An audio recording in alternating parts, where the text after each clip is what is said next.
열왕기하 2장 1에서 14절 말씀입니다. 2장. 여호와께서 회오리 바람으로 엘리야를 하늘로 올리고자 하실 때에 엘리야가 엘리사와 더불어 길갈에서 나가더니 엘리야가 엘리사에게 이르되 청하건대 너는 여기 머물라. 여호와께서 나를 베델로 보내시느니라. 하니 엘리사가 이르되 여호와께서 살아계심과 당신의 영혼이 살아있음을 두고 맹세하노니 내가 당신을 떠나지 아니하겠나이다 하는지라.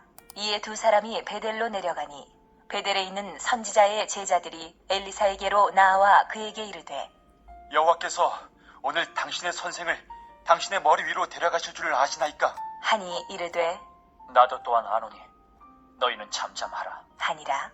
엘리야가 그에게 이르되 엘리사야, 청하건대 너는 여기 머물라. 여호와께서 나를 여리고로 보내시느니라. 엘리사가 이르되 여호와께서 살아계심과 당신의 영혼이 살아있음을 두고 맹세하노니 내가 당신을 떠나지 아니하겠나이다 하니라.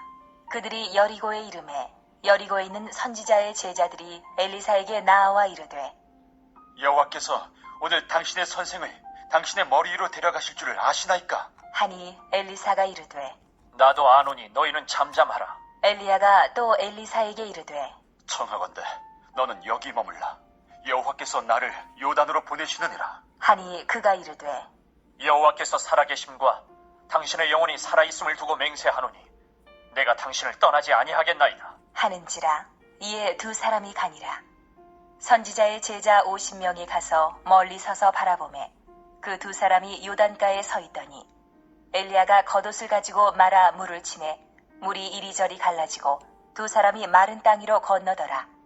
건너매 엘리야가 엘리사에게 이르되 나를 네게서 데려감을 당하기 전에 내가 네게 어떻게 할지를 구하라. 엘리사가 이르되 당신의 성령이 하시는 역사가 갑절이나 내게 있게 하소서. 하는지라.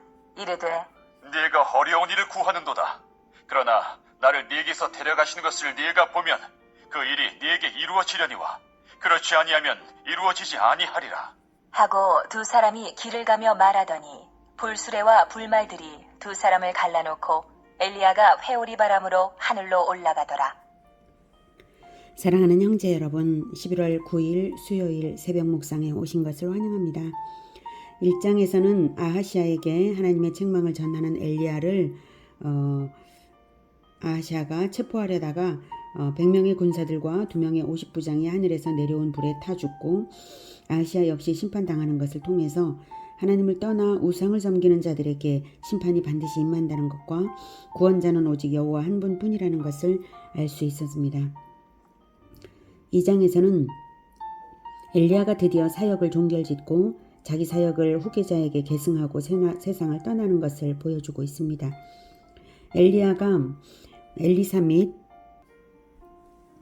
베델과 베델과 여리고의 생도들에게 자신의 승천을 목격하도록 한 것은 타락한 세상에 남아서 죄와 싸우며 여호와 신앙을 고수할 때에 소망과 용기를 잃지 않게 하는 것이고 마침내 오실 그리스도의 승천 및 성도의 부활을 예표하는 것입니다.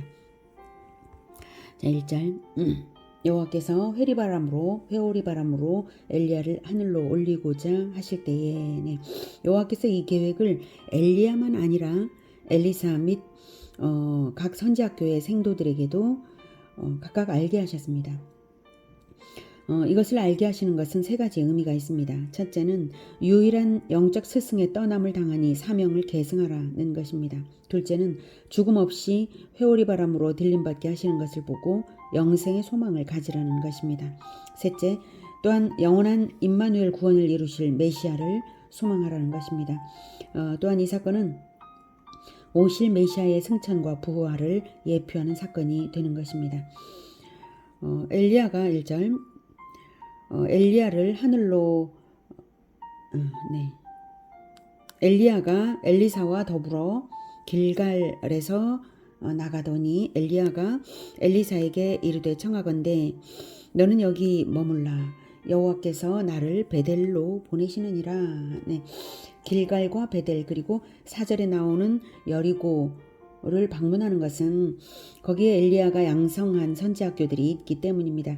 성경이 선지학교 설립과 양성의 과정을 말하지 않았지만 열왕기상 19장에서 엘리사에게 기름을 부어 후계자를 삼으라고 하시면서 바알에게 무릎 꿇지 않은 7,000명이 있음을 알리신 적이 있으시죠? 바로 이렇게 선지학교를 세워 양성하라는 의미였습니다. 엘리야는 알아듣고 비전을 이루고 있었던 것입니다.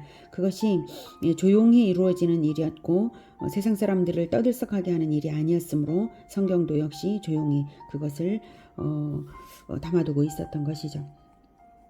그 길에 엘리사가 밀착 동행하면서 엘리야와 밀착 동행하면서 사역과 배움을 계속하고 있었는데요. 이제 마지막에 임박한 엘리야는 엘리사에게 한 가지 시험과 사명을 주고 있습니다. 엘리야의 말은 두 가지가 내포된 것입니다. 스승의 곁을 바짝 쫓음으로써 후계자의 최고 자질을 나타낼 것인지 하는 것과 그 다음 남은 선지학교의 지도를 엘리사가 감당할 것이라는 메시지가 함께 들어있는 말입니다.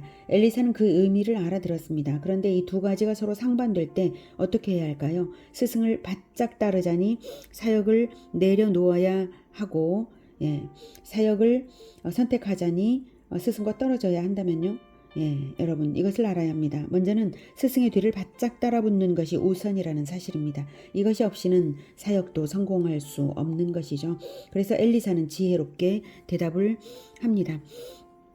청하건대 너는 엘리야가 청하건대 너는 여기 머물라 여호와께서 나를 베델로 보내시느니라 하니 엘리사가 이르되 여호와께서 살아계심과 당신의 영혼이 살아있음을 두고 맹세하노니 내가 당신을 떠나지 아니하겠나이다 라고 했죠. 자, 그래서 이제 베델로 갔는데요. 베델에 있는 선지자의 제자들이 엘리사에게로 말합니다. 여호와께서 오늘 당신의 선생을 당신의 머리 위로 데려가실 줄을 아시나이까. 베델에 있는 제자들도 엘리야가 승천할 것을 알고 있었어요. 그런데 그들은 엘리사에게 그것을 말함으로써 엘리사의 마음을 더욱 아프게 하고 있는데요. 엘리사는 지금 이 순간 스승의 떠남이 있어서 슬픔으로 반응해야 할 때가 아님을 알기 때문에 사실 가장 슬픈 것은 엘리사예요. 나중에 엘리야가 떠나는 장면에서 엘리사의 감정이 나타납니다마는 가장 슬픈 사람은 엘리사입니다. 그런데 지금 슬픔으로 반응해야 할 때가 아니라는 것을 알고 지금 자제하고 있어요. 엘리사가. 그래서 나도 아노니 나도 또한 아노니 너희는 잠잠하라 했습니다. 엘리사는 오직 스승의 뒤를 바짝 따르는 그것으로서 마지막 지도력과 영역의 승계를 원하고 있었던 것입니다. 그것은 이스라엘을 살려낼 핵심이 바로 영적 지도자의 후계자에게 있기 때문입니다. 엘리야의 시험은 거듭됩니다. 엘리사의 결단도 확고합니다. 4절 엘리야가 계속해서 똑같이 이제 너는 청하건대 간절히 원한다는 말이에요. 너는 여기 머물라. 후계자의 일을 사명을 계승하라. 사역을 계승하라 이거죠. 여호와께서 나를 여리고로 보내시느니라 하니 엘리사가 이제 나는 당신을 떠나지 않겠습니다 라고 다시 또 말을 합니다. 자, 그래서 여리고에 갔는데 여리고의 선지자의 제자들도 역시 알고 있었어요. 그들에게도 하나님께서 환상으로든 꿈으로든 어떤 방법인지 몰라도 아무튼 알게 하셨던 것이죠. 그래서 똑같이 다시 말을 하니까 엘리사가 똑같이 대답합니다. 나도 아노니 너희는 잠잠하라. 자, 이렇게 선지학교가 세워졌다는 것이 여기서는 이제 갑작스럽게 된 일은 이제 아니겠죠. 성경의 선지학교가 언급되는 부분은 사무엘 시대에 생겼고 엘리야가 다시 선지학교를 세웠는데요. 이런 선지학교가 이 시대에만 존재할 뿐 그 이전에도 그 이후에도 언급이 없습니다. 왜 그러한가 하면 사무엘 시대는 이스라엘이 영적 도덕적으로 가장 타락했던 사사시대 말기에서 이제 왕정시대로 막 넘어가던 과도기였습니다. 레위 지파는 자기 사명을 사사시대에 잊어버렸죠. 그래서 레위 지파, 레위 소년이 단지파의 제사장, 우상숭배의 제사장이 되는 모습을 보여주고 있잖아요. 제사장들도 타락해 있었기 때문에 하나님의 언약은 대를 잇지 못하고 있었습니다. 그러한 시기에 선지학교에서 하나님의 말씀을 배우고 올바른 신앙과 사역으로 무장된 선지자들이 사무엘의 선지학교에서 배출된 것이죠. 이것은 이후 다윗 시대를 지탱하는 영적인 동력이 되었습니다. 그것은 다윗에게 선지자 갓과 나단이 곁에 있었다는 사실과 아비가일이 다윗을 만날 때에 다윗에게 한 말에서 다윗을 하나님께서 왕으로 선택받은 자, 하나님께서 선택하신 자로 알아본 사실 등에서 나타납니다. 아비가일이 선지자였다는 건 아니고요. 선지자들과의 교제가 경건한 백성들과는 있었다는 것을 알 수 있게 하는 것이죠. 다윗 시대의 레위 지파의 역할을 다윗 왕이 다시 회복했습니다. 그랬으므로 또한 사무엘이 또한 후계자는 세우지 않았으므로 선지학교가 그 후에는 이제 언급이 없습니다. 그래서 사라졌는지도 모르겠는데 학교는 사라졌을지라도 거기서 배운 선지자 무리는 남아서 명맥이 유지되고 있었고요. 남북 왕국으로 분열된 후 북왕국에는 레위 지파가 남하해버렸죠. 그래서 레위 지파가 이제 북왕국에는 없기 때문에 선지자의 역할이 더욱 중요해지게 되었던 거예요. 그러나 엘리야 때에 아합의 아내 이세벨에게 선지자들은 큰 박해를 당해서 죽어갔습니다. 엘리야는 고독한 싸움을 싸우는 중에 하나님께서 엘리사에게 기름을 부어서 후계자를 삼으라고 하셨고요. 또한 바알에게 무릎 꿇지 않은 7,000명을 남기셨다는 말씀으로써 7,000명을 제자화할 비전을 주셨기 때문에 엘리야는 자기 사역의 중심을 정치 투쟁에서 이제는 교육사업으로 옮겨갔던 것입니다. 그래서 몇 군데에서 선지학교가 운영되었고 그 사역에 밀착 동행한 자가 바로 엘리사입니다. 엘리사는 스승 엘리야로부터 나라를 사랑하는 그 뜨거운 마음을 물려받은 자예요. 이스라엘에는 레위 지파가 있어서 전국에 분산 거주를 하므로 나라가 분열되지 않고 레위 지파가 온전한 역할만 한다면 선지자는 필요가 없었을 것입니다. 마귀는 인간들을 조종하면서 교육과 예배 시스템을 파괴했던 것이죠. 하나님께서는 또 하나의 다른 시스템을 구축하심으로써 언약 백성들을 살리신 것입니다. 선지학교는 또 하나의 다른 이스라엘 구원을 위한 핵심 시스템, 교육 시스템이었던 것입니다. 하나님의 말씀을 가르치고 배우는 교육 시스템이 없다면 나라는 망하는 것입니다. 이스라엘은 레위 지파가 무너짐으로 말미암아 그렇게 큰 위기였기에 선지학교가 필요했던 것입니다. 교회 학교가 매일 배우는 주중학교가 아니라 주일에만 반짝 배우는 주일학교가 되어버렸죠. 우리는 주일학교 시대에 태어났고 주일학교만을 보았기 때문에 주중 교회학교라는 개념 자체가 사라져버린 시대를 살고 있습니다. 그러나 원래 교회학교는 주중학교였습니다. 공교육은 지금 무너지고 있습니다. 이때에 다음 세대가 영적으로 죽어서 아무도 다음 세대를 살릴 영의 양식을 주지 못하는 이때야말로 가정들이 깨뜨려지고 세대 간의 거리가 멀어지고 있는 이 시대야말로 진정 매일 성경을 배우는 시스템이 시작이 되어서 진리로서 다음 세대를 일으켜야 할 시대적 사명이 있는 때입니다. 새벽 이슬 같은 청년들이 일어나는 것을 소망하며 각 가정에서부터 날마다 성경 교육으로 자녀 세대를 일으키는 우리 모두가 되기를 기원합니다. 자, 이렇게 길갈, 베델, 여리고의 선지학교를 방문한 엘리야는 마지막으로 시험합니다. 6절에서 다시 또 엘리사에게 청하건대 여기 머물라. 나를 요단으로 보내시느니라 했더니 다시 똑같이 대답을 하죠. 그리고 7절에 보면 선지자의 제자 50명이 가서 멀리 서서 바라보매 제자들도 보고 있었습니다. 제자들도 보는 앞에서 이제 엘리야가 겉옷을 가지고 말아서 물을 치매 물이 이리저리 갈라지고 두 사람이 마른 땅 위로 건넜습니다. 모세의 홍해 도화 사건과 여호수아의 요단강 도화 사건을 떠올리게 하는 장면이죠. 건너매 엘리야가 엘리사에게 이르되 나를 내게서 데려감을 당하기 전에 내가 네게 어떻게 할지를 구하라. 이제 1차 시험에 합격한 엘리사에게 엘리야는 마지막 시험이면서 또한 능력의 부여를 위하여 묻습니다. 엘리사가 무엇을 구해야 하겠습니까? 다윗의 왕위를 계승한 솔로몬은 하나님께 백성을 다스릴 지혜를 구했었죠. 후계자는 계승받은 하나님의 사명을 감당할 능력을 구해야 마땅한 것입니다. 엘리사가 이르되 당신의 성령이 하시는 역사가 갑절이나 내게 있게 하소서 했습니다. 갑절을 원한 것은 엘리야의 능력에 비해서 갑절이 아니라 다른 모든 선지자들보다 갑절이나 있게 해달라는 의미입니다. 즉 아버지의 모든 것이 여러 아들들에게 상속될 때에 장자는 다른 아들들보다 갑절을 상속받듯이 엘리사는 엘리야의 사명과 능력을 계승받는 장자권적 축복을 달라는 의미입니다. 지도자가 되겠다는 의미입니다. 이스라엘을 책임지겠다는 의미입니다. 엘리야의 사명과 사역을 고스란히 물려받겠으니 스승 못지않게 능력을 이어받게 해달라는 말입니다. 사명의 계승과 무관하게 갑절을 말하는 것이 아닙니다. 사명의 계승 없이 영적 능력만 크게 받는 일도 없는 것입니다. 10절 이르되 내가 어려운 일을 구하는도다. 그러나 나를 내게서 데려가시는 것을 내가 보면 그 일이 내게 이루어지려니와 그렇지 아니하면 이루어지지 아니하리라 하고 엘리야가 어려운 일이라고 말하는 것은 엘리사의 요구가 과하다는 뜻이 아닙니다.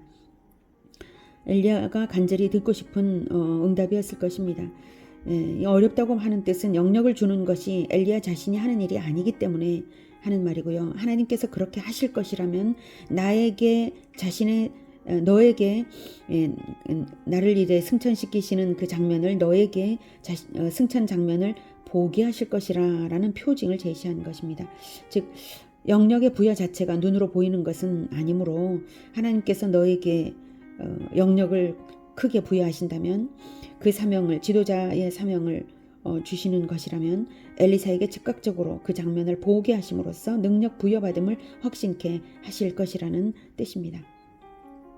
이것은 예수님의 제자들이 승천 장면을 목격했잖아요. 그것과 또 그 제자들이 성령 강림을 받고 부활의 증인들이 된 것, 그리고 여러 표적들이 나타나서 신약의 교회를 시작하게 하신 것을 예표합니다. 중요한 것은 그 본 것을 믿는 믿음과 순종이 필요합니다. 확신으로서 본 자는 그 장면을 육안으로 보지 않았냐도 중요하지 않습니다. 확신으로서 본 자는 영역을 받고 부활의 증인이 되는 것입니다. 예수님의 승천을 본 사람은 500여 성도였지만 그중 의심하는 사람들이 있었고요. 마가다락방에서 성령을 받은 사람은 500명 전부가 아니라 120명입니다. 그리고 우리는 육안으로는 보지 않았지만 성경을 배워서 예수님의 십자가와 부활과 승천과 성령 강림을 전부 영안으로 보고 믿고 성령을 받은 자들입니다. 11절 두 사람이 길을 가며 말하더니 불수레와 불말들이 두 사람을 갈라놓고 엘리야가 회오리 바람으로 하늘로 올라가더라. 엘리야는 불수레와 불말을 타고 승천한 것이 아니라 회오리 바람으로 올라갔습니다. 저도 이 부분 정확하게 못 보고 불병거를 타고 올라갔다고 잘못 말한 적이 있는데 이 시간 용서를 빕니다. 불수레와 불말은 엘리야와 엘리사를 갈라놓는 역할을 했습니다. 수레와 말은 전쟁 도구죠. 지상과 천상의 영역이 결코 인간의 힘으로는 넘어설 수 없도록 격해진 영역이라는 의미를 보여주는 장면입니다. 12절 엘리사가 보고 소리 지르되 내 아버지여 내 아버지여 이스라엘의 병거와 그 마병이여 하더니 다시 보이지 아니하는지라. 이에 엘리사가 자기의 옷을 잡아 둘로 찢고 엘리야의 몸에서 떨어진 겉옷을 주워 가지고 돌아와 요단 언덕에 서서 엘리야의 몸에서 떨어진 그의 겉옷을 가지고 물을 치며 이르되 엘리야의 하나님 여호와는 어디 계시니까? 하고 그도 물을 치매 물이 이리저리 갈라지고 엘리사가 건너니라. 엘리사는 그 장면을 보았고요. 그러나 그 장면을 봤다는 신비감이나 흥분보다도 엘리사를 휘감은 것은 스승과의 이별이 주는 처절한 아픔이었습니다. 엘리사가 얼마나 엘리야를 사랑하고 따르며 의지하고 존경했는지를, 그리고 그런 마음은 이스라엘을 사랑하며 지켜야 한다는 나라 사랑의 뜨거운 열정 때문이었음을 알게 하는 절규가 엘리사의 입에서 터져 나왔습니다. 내 아버지여 내 아버지여 이스라엘의 병거와 그 마병이여. 이스라엘에서 아버지는 몸의 아버지만 아니라 스승에게도 왕에게도 그렇게 부릅니다. 병거와 마병으로 부르는 것은 엘리야의 존재 자체가 이스라엘을 지키는 군대와도 같은 능력이었음을 뜻하는 절규입니다. 나라를 걱정하는 마음이 엘리사에게 가득하다는 것을 알 수 있죠. 하나님은 소돔성에 의인 10명만 있어도 그 의인들 때문에 소돔을 멸하지 않겠다고 하셨었는데요. 아직도 이스라엘이 멸망하지 않은 이유는 바로 엘리야가 있었기 때문이었던 것이죠. 의인 엘리야 때문인데 이제 떠나가시니 마음이 너무 아픈 것입니다. 그래서 자기의 옷을 잡아 둘로 찢었습니다. 그리고 돌아오는 길에 엘리야의 몸에서 떨어진 겉옷을 주워서 왔습니다. 엘리야의 선지자 사명을 자원하는 마음으로 취하였다는 의미입니다. 엘리야가 엘리사를 맨 처음에 부를 때 자기의 겉옷을 엘리사에게 덮어주지 않았습니까? 그러면서 내가 너에게 어떻게 했느냐 이렇게 말하였던 바로 그 장면을 떠올렸을 것입니다. 그리고 그 옷으로 엘리야의 몸에서 떨어진 그의 겉옷을 가지고 물을 치며 이르되 엘리야의 하나님 여호와는 어디 계시니까 하고 그 물을 쳤습니다. 엘리야의 하나님 여호와는 어디 계시니까는 엘리야의 하나님이 동일하게 이제 자기에게 계신 것을 나타내 보여달라는 뜨거운 기도입니다. 엘리야의 하나님 여호와가 결코 떠나지 말아달라고 나에게 함께 계시다는 것을 나타내어 주십시오라는 거죠. 그래야 이스라엘이 살아날 거 아닙니까? 이런 뜻이죠. 그래서 하나님은 물이 갈라지게 하심으로써 나타내 보여주셨고 엘리사는 모세처럼 여호수아처럼 엘리야처럼 자기도 요단을 건넜습니다.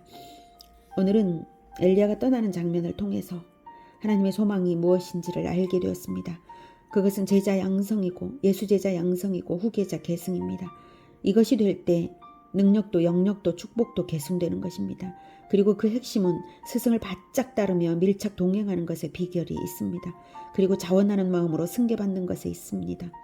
우리는 예수 제자들입니다. 예수님께서는 제자들을 부르시기를 아무든지 누구든지 부르셨습니다. 다만 예수님을 따라 자기 십자가를 지고 날마다 자기를 부인하며 바짝 따르라 하신 것입니다. 그것이 핵심입니다. 그리고 제자 양육은 결코 포기할 수 없고 평생 해야 할 사명입니다. 대를 이어 해야 할 사명입니다. 하나님은 7,000명이 남아있다고 엘리야에게 말씀하셨지만 7,000명을 이루는 일은 엘리사에게 계승되며 스승과 제자의 대를 이어서 완성되는 일입니다. 예수 제자 양성을 포기하지 마시고 장자권적인 후계자로 자원하며 실천의 길 가는 우리 모두가 되기를 기원합니다. 기도하겠습니다.